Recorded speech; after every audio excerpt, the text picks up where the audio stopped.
who else are you engaging to that core? Yeah.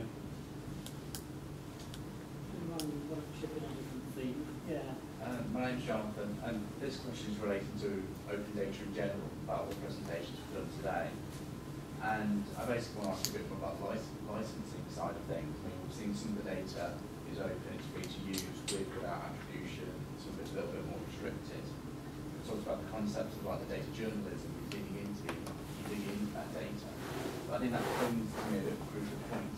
There's the word data and there's the word information. You're actually making some use of it. And I'm wondering, you know, is there a set point where that data is now become, in a way, your data, where you're restricted by previous licensing? For example, the work that you've done, David, you put loads of data to produce that population model.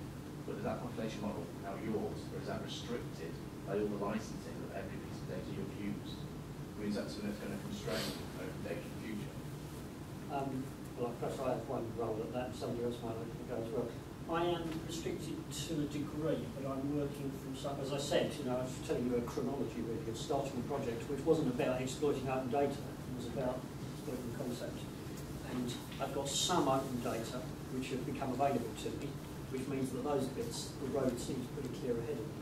There's some data I'm using which are kind of, you know, they're dragging this ball and chain along behind them because they've got their old licensing regime. Most of them have got some kind of research cycle, and I'm quite optimistic about what their next versions will look like, but what I've got now is not in a completely shareable form. See that licensed data, for example, you may have paid for some set of data that you can't see, you can't know it's influenced it, but you can't be directly seen. Yes, and the implication of that varies between the data sources to whether that matters or not, and you end up having to read 39 pages of terms and conditions to work out whether for that data set that issue matters or not. And the answer is it doesn't matter too much, for some of them it does does. But at the moment I've got that problem. More of it that's republished in open form, the less I have that problem. The same issue. I can see the point you're making, and it's almost like where's the DNA come from in the information you're now using, isn't it? How's it traced? And in the oil industry, they used to have audit trails of how data was used, analysed, manipulated.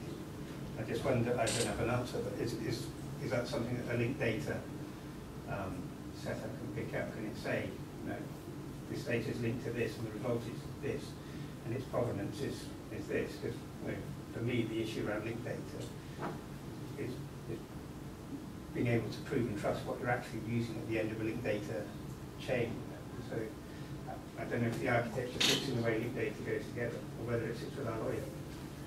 Well, I was just talking to him about something else, but I think I understand your point. I mean, from the example he gave from your personal point of view, when you are aggregating different sorts of data, if you have a license attached to that data, you have to respect the license. So sometimes you're going to have terms which conflict, so which won't allow you to merge the two data together, which is a problem. But if the data is open in the sense that it's free and you don't even have to attribute the data from, say, the Met Office or wherever, then you have absolutely no problem. That's why I was asking, what do you mean by open data? Because, you know, from a legal perspective, it's a very vague concept. Now you come to a problem that you just put your finger on. What do you do when you have different sets of data which have different sorts of licenses? And this is where the interoperability problem comes in. And for what I can tell you, for government data, so for, I wouldn't even say government data, for public sector data, public sector information, we're trying to move, and I hope that the PSI directive, the new revision of the directive that supposedly the Commission is going to do by the end of this year or beginning of next year, will address this problem with interoperability, so that all these wonderful apps, I mean, you can use all public sector data in a totally open way. You don't have all these different terms and conditions attached to it. That's, I think, where we should be going for, at least for public sector information.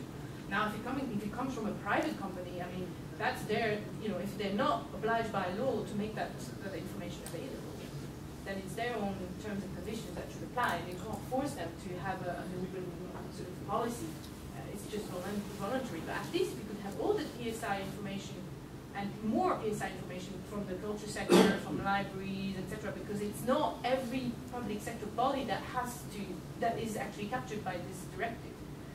there are lots of other, lots of bodies like theatres and libraries and museums, etc., which are not comprised within these constraints of, obligations for the PSI directive, whereby you have to make your information available for free or at cost.